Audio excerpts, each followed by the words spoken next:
Um, but the biggest and most importantest thing that I played this past week was Mass Effect 3, which I have not touched for more than 60 minutes. Like, we did the machinima video of it, and we literally just got enough footage to just shit out a machinima video all those years ago. Hadn't played it because the ending discourse had reached everyone long before the game came out. And Mass Effect 3 leaves me very emotionally conflicted in terms of, like, what it actually is. So the long and short of it, everybody knows that the Mass Effect 2 and Mass Effect 3 ending is like the worst thing ever. Yada yada. What surprised me and honestly ended up making me more upset was that starting and playing the game and getting about, I don't know, 6 hours into it, it's excellent. Like, it's very good. It's doing a lot of really good stuff that even the second game that everybody loves didn't do. You have way more ability to interact with your crew and all that stuff, which has always been a highlight of that series. You know, as And you're it plays speaking, like a real action game.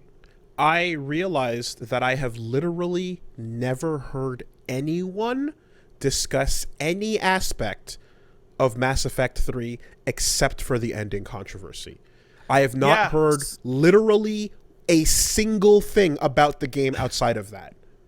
yeah, isn't that I fun? have no idea. To me, it's like you start the game and then it's just that ending. Yeah, Like, it might as well have been. because that's the only thing I've ever heard for my entire life about it.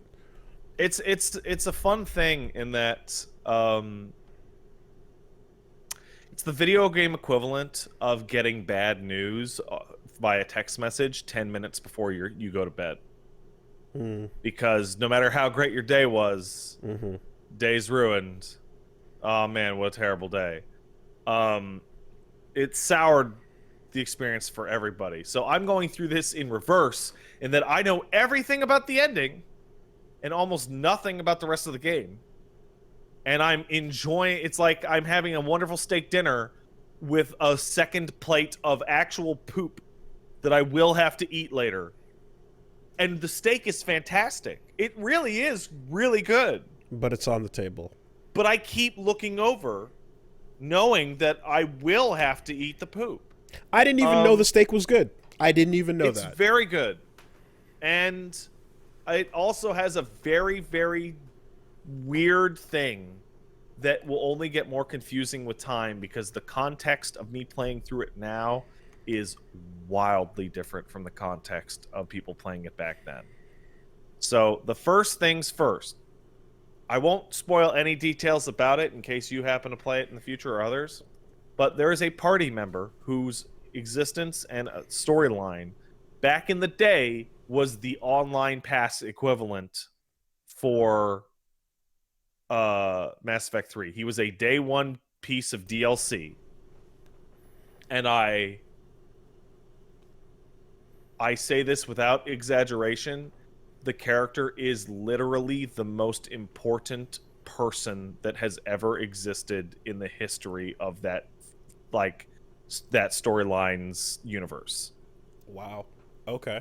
And it was day one DLC. And Okay.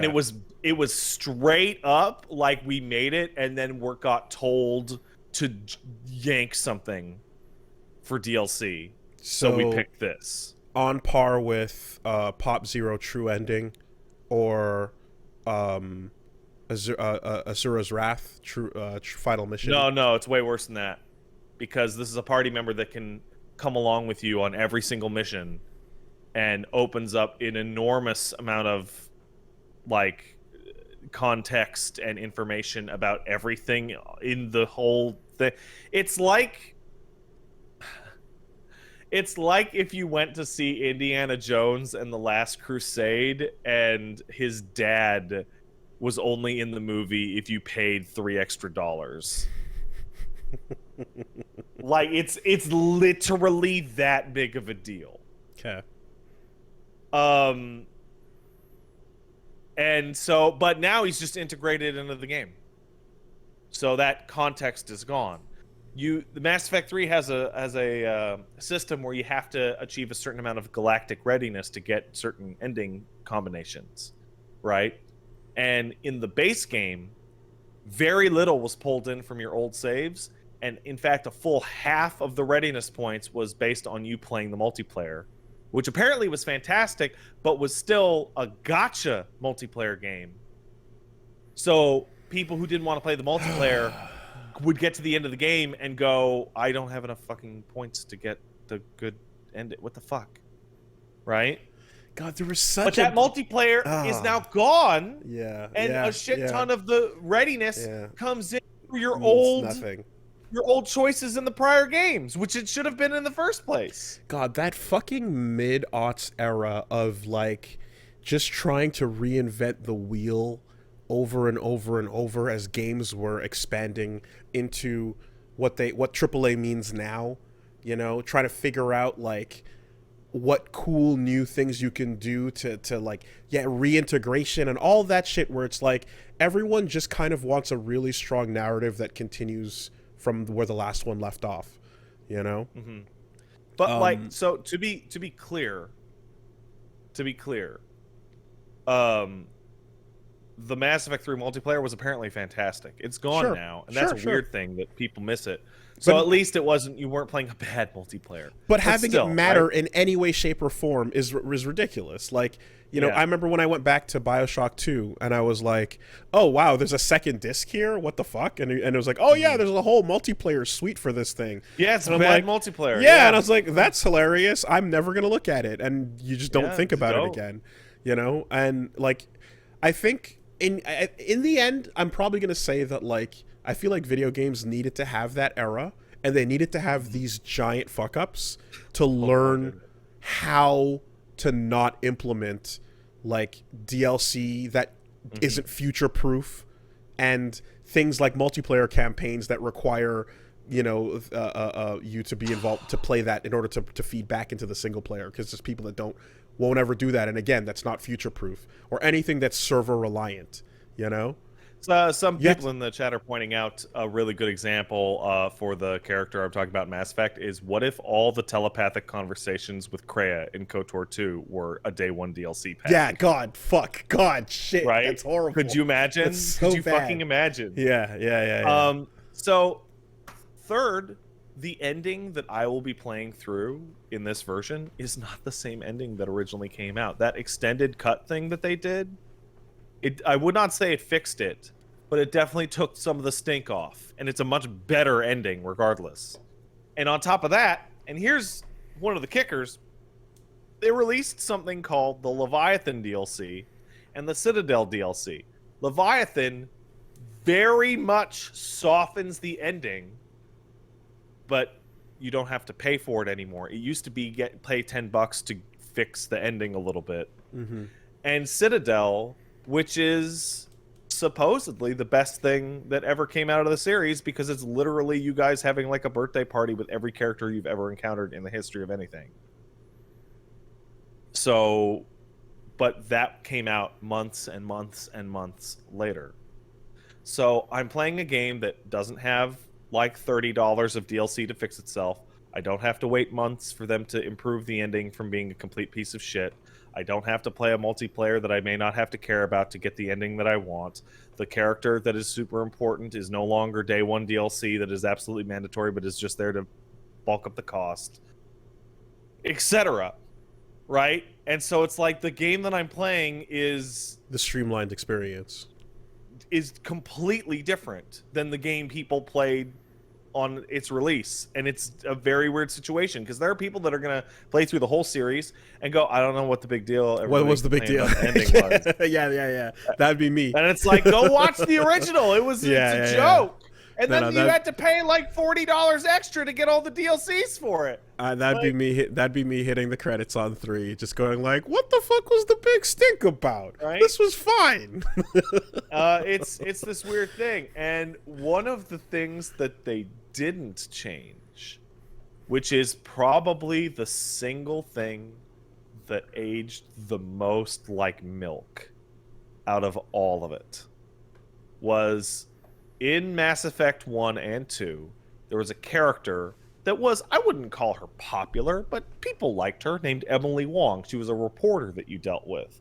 I think when you played Mass Effect 1, you mentioned that you ran into Emily Wong. She asked you to do some little side quest. Rings a bell, You know, yeah. get a scoop, right? Yeah, And then yeah, two, that rings a bell. in 2, you also help her get a scoop, right? And it's just like, it's a reporter character. Well, in 3, they announced on Twitter that the character died. She's not in Mass Effect 3 at all. And they put out a tweet going, "This is what happened to Emily Wong," and they described that she died. And instead, there is a reporter character that you can invite on your ship for reporter shenanigans, and it is voiced and face modeled and acted by Jessica Chobot of IGN. A decision that was weird and off-putting then, and is hilariously dated now. That's what that was about. Okay. Because I had she was no also idea. from G4. Okay. Because I don't know. I don't know who that is, and I didn't know any of this story, but I do remember those names and people being upset about ME3, and that was a part of it at the time. Okay, so they killed off a character and then replaced it with a cameo. Yeah, so here's the other thing, is that the Mass Effect series, the Commander Shepard, like the male actor, clearly was scanned in from like some Swedish supermodel. Like his head quality is way better than everybody else's. And they didn't do that for Jessica. Her character model looks like a freak. It's crazy. It's fucking crazy how fucking weird she looks. It's like, Jessica Chobot's a pretty lady. This thing is a fucking freak. Okay. And I've never met this lady. I'm sure she's very nice. Her line reads are not good. It's not great. And every time I walk by her part of the ship, you talk to her because she's got story-relevant dialogue, and I'm like, you shouldn't fucking be here. You should be the character that I already liked instead of this weird cameo from a person I barely heard of and don't care about. And, like, it's just like, oh, somebody posted, Commando Joe posted, yeah, I'm gonna send this photo to Woolie and get his fucking internal gut reaction. Nah, we're fine. I'm good. No, you look at that photo. Nah, I'm tell good. me what you think of that character model. You look at it, you coward. It's bad. It's not good. Sure. Yep. It's like it's weirdly noticeably worse than like all the NPCs that are around her when you run into it. So yeah, it just aged like shit. So like I got up to it, it was like, oh, I forgot this shit happened. Weird. So the list of all of those problems, which are all very different from each other, and are all emblematic again of that AAA birth of AAA era. 95% of them are gone now. And also, you needed this game. You needed these fuck ups. You needed this this example to be made of like all the things not to do when you're trying to just tap it in. You know, just finish the story off and send it home. Let me just check something out. It sounds like every mistake possible that like you don't want with AAA. March 6th, 2012. And if there were more gambling loot box gacha things in you know, in the headspace at the time, those would have probably plagued it too. So, fun fact. This game crashed and burned and all this controversy and everybody mad at the time. And I don't know if you remember, but like people were like, change the ending, fucking do it. we deserve better. You lied to us. And you know, I was into that at the time because I had vivid memories of interviews with Casey Hudson, who had said, "Oh, dude, there's gonna be 14 different endings and gonna take this." And it was like all complete bullshit, right? I remember when And people went and protested physically in front of BioWare in Montreal. now that's like stupid and ridiculous. I remember But when that happened. But the core of it, of like, this isn't good enough, you owe us better, I think had some merit considering how bad it was. And I don't know if you remember the blowback from like websites was like, look at these entitled babies who want their thing and the ending's fine. In interviews with the Legendary Edition, like they walk up to people and like, hey, how do you guys feel about the ending? Yeah, we fucked it. Yeah, we really fucked it up. Yeah, we should have done it better. Oh yeah. And it's like all that context, all that time, all that distance. It's great. It's fantastic. But I just did a quick look. EA made all these mistakes. Like, this is the most EA pokey do this game that I can think of. And they did make a lot of mistakes, and that did happen. And luckily, they learned from all of those mistakes so that they could release Dead Space 3 a year later with forced co-op and then kill the franchise for not selling 14 million copies. Yeah. So, like, I totally understand what you're talking about. Like, yeah, a game had to make these mistakes so that we could learn nothing. And then the same studio and the same publisher could put fucking Anthem out a couple of years ago. At the very least, outside the bubble that is EA, there are lessons learned from looking at that dumpster fire, you know? Yeah. There are lessons learned from a lot of fuck-ups in that era that you kind of are like, and again, like, there's stuff that you just, you know, you realize, oh, this is just never going away. Like the gas thing is just, it's never going away. There's stuff that's just going to become games forever. But I mean, I haven't heard about like endings and important shit being sold piecemeal as DLC For a while. for a long time now. Those three examples are the ones that I can think of. Yeah, Osira, ME3, and Pop Zero. Pop Zero. Well, I think that's all I can.